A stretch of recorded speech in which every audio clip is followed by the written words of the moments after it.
האם כל זה עלול להיפסק? לאור החלטת משרד החינוך לבנות או לסגור, בניית פנימייה חדשה לישיבה או חס וחלילה צו סגירה. אנחנו בוחרים בחיים.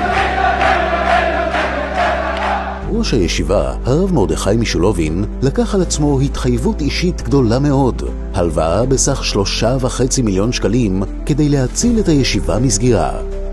ברוך השם, אחרי כל כך הרבה שנים שהיינו בקרוונים, עזר לנו הרב והביא אותנו לבניין. ההתפתחות לא נעצרת. ברוך השם יש גידול של תלמידים ואין מקום בפנימייה. יחד עם זאת נדרשנו להוציא את הפנימייה מהבניין כי זה לא חוקי להחזיק פנימייה בתוך בניין של בית ספר. במתחם הישיבה החדש, 2 קומות, 1,200 מטר רבוע, 28 חדרי שינה מרווחים עם נוף מרהיב, שירותים ומקלחת בכל חדר, כיתות לימוד רחבות, חדר אוכל ואוצר ספרים חדש ומפואר. עלינו להשלים את הבנייה עד סוף חודש כסלו, או שהישיבה עלולה להיסגר לצמיתות. הקמפיין לבניית בית התמימים החדש יצא לדרך.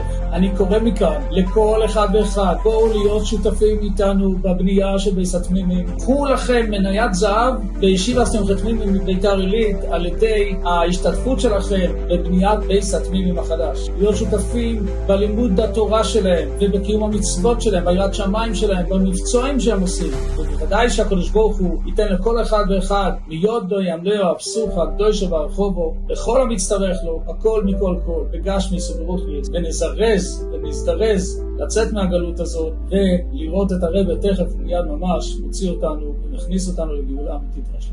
תורמים עכשיו ושותפים בהצלת הישיבה מסכנת סגירה.